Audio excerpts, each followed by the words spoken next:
Après le triomphe absolu de Batman, Prince a littéralement le monde à ses pieds. Mais au lieu de surfer sur ce succès commercial, il va se lancer tête baissée dans son projet le plus personnel, et peut-être le plus risqué, Graffiti Bridge. Un film accompagné d'un album qui va devenir l'un des chapitres les plus discutés et controversés de toute sa carrière. Aujourd'hui, on va décortiquer ensemble cette œuvre vraiment à part. Alors pour bien comprendre ce projet, on va d'abord se replonger dans l'état d'esprit de Prince juste après Batman. Ensuite, on verra comment le casting a tourné au vrai chaos, puis comment le film a bien failli ne jamais voir le jour. On parlera aussi de la bande-son qui, elle, est devenue un classique, et on finira par la question qui fâche, mais pourquoi ça a dérapé à ce point ? Allez, on rembobine. On est en 1989. Prince est au sommet de sa gloire. Commercialement, il est intouchable. Et c'est justement ça qui va lui donner la confiance, ou peut-être un peu l'arrogance, de se lancer corps et âme dans Graffiti Bridge. Il faut se souvenir qu'après un album comme Love Sexy, qui a pas mal divisé, la BO de Batman, c'est une vraie résurrection commerciale. 4,4 millions d'exemplaires vendus dans le monde, c'est juste énorme. Pour sa maison de disques, Warner, Prince est redevenu une machine à cash. Et lui, il va se servir de ce crédit pour exiger une chose: avoir carte blanche sur son prochain projet. Et ce projet, qui lui tient tant à cœur, c'est son grand rêve. Retourner au cinéma. Mais attention, pas pour faire n'importe quoi. Non, il veut créer une suite spirituelle à Purple Rain. Rien que ça. L'idée, c'est de retrouver cette magie, cette alchimie, qui a fait de lui une icône mondiale. L'ambition est absolument démesurée, et c'est peut-être bien là que les ennuis commencent. Très vite, la belle vision de Prince va se heurter au mur de la réalité. Et le premier obstacle, ça va être la constitution du casting, qui va s'avérer être un processus, disons, assez désorganisé. La recherche de l'actrice principale, c'est un véritable casse-tête. D'abord, Prince contacte Madonna, elle lit le script et refuse poliment. Il pense alors à Kim Basinger, avec qui il a collaboré sur Batman, puis à Anna Garcia.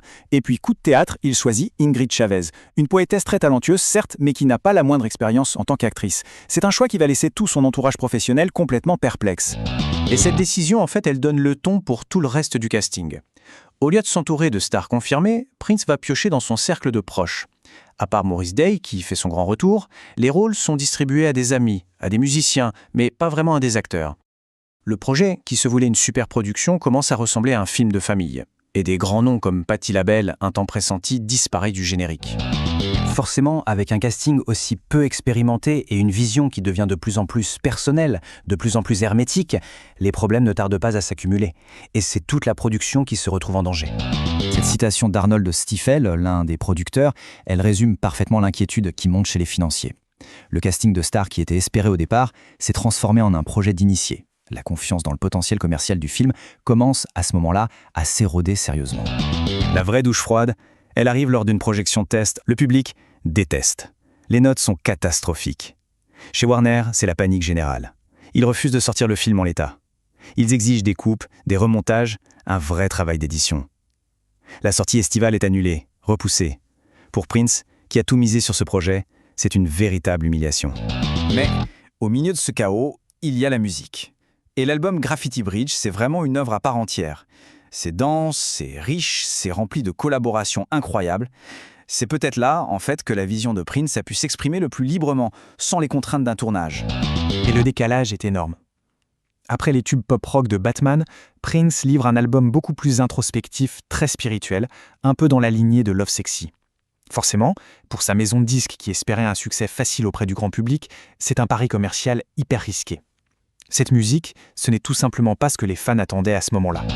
Et pour cette grande fresque musicale, Prince ne s'est pas entouré de n'importe qui. On retrouve ses rivaux de toujours, Maurice Day et The Time, mais il invite aussi une icône de la soul, Mavis Staples, le pape du funk, le grand George Clinton, et un tout jeune prodige à la voix d'or, Tevin Campbell. Un casting de rêve pour un album qui part dans toutes les directions. Alors, cet album, c'est une véritable mosaïque de sons. On a le single Thieves in the Temple, un morceau pop-funk ultra efficace, un peu sombre, avec une petite touche orientale qui le rend unique. Et juste après, on bascule sur The Question of You, une ballade acoustique magnifique, très dépouillée, où Prince est seul avec sa guitare et se pose des questions existentielles. Changement radical d'ambiance avec Round and Round, un pur joyau funk, un hit en puissance taillé sur mesure pour la voix incroyable du jeune Tevin Campbell. C'est un morceau qui vous donne une pêche d'enfer. Et puis Prince invite ses maîtres à jouer. Weekend Funk, c'est un duel au sommet avec George Clinton, une masterclass de funk. Melody Cool, c'est un écrin soul parfait pour la voix puissante de Mavis Staples. Et bien sûr, il y a l'hymne New Power Generation qui annonce la couleur et le nom de son futur groupe. On arrive en novembre 1990. Le projet est enfin là. Après des mois de chaos, d'attente, de rumeurs, comment le monde a-t-il réagi ? Eh bien, le verdict, il a été pour le moins partagé. Le premier retour, il est glacial. Avant même la sortie officielle, les projections tests sont un véritable désastre. Le public, qui est un indicateur clé pour les studios, rejette le film en bloc. Cette quête spirituelle est jugée confuse, parfois prétentieuse et, pour beaucoup, tout simplement incompréhensible. C'est un coup dur. Par contre, il faut être honnête. Même si l'album est apprécié, il n'atteint jamais, mais alors jamais, les sommets de vente de Purple Rain ou de Batman. Son côté très spirituel, sa structure un peu éclatée, ça le rend moins accessible pour le grand public. C'est un album pour les initiés, pas un blockbuster. Au final, que reste-t-il de Graffiti Bridge aujourd'hui ? Est-ce que c'est juste l'échec d'un artiste à l'ego surdimensionné ? Ou est-ce que c'est le témoignage d'un créateur visionnaire qui refusait de faire 2 fois la même chose ? Une œuvre trop en avance sur son temps, peut-être ? La question, elle divise encore les fans. Et c'est peut-être ça, finalement, la marque des plus grands projets. Merci beaucoup d'avoir exploré avec nous l'histoire complexe de Graffiti Bridge. La saga de Prince est encore loin, très loin d'être terminée. Alors, pour ne rien manquer des prochains chapitres, le mieux, c'est de vous abonner à la chaîne. On se dit à très bientôt.